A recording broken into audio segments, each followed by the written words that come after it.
Gipakatap sa kapulisan sa dakbayan sa Talisay ang ilang mga sakop ngadto sa mga tunghaan.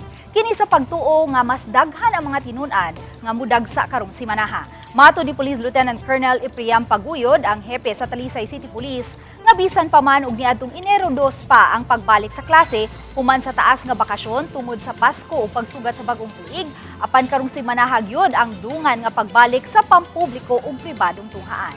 Nagpahimutang usab sila og assistance desk aron dali ra nga matubag ang panginahanglan sa kabataan.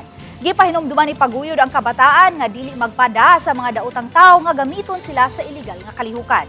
Gihulagway sa opisyal nga gigamit karon sa mga drogista ang mga minor de edad aron paghatod ug kuha sa mga illegal nga drogas. Iyang gitataw nga dili makatugot ang kapulisan nga gamiton ang mga tinun-an sa illegal nga kalihukan.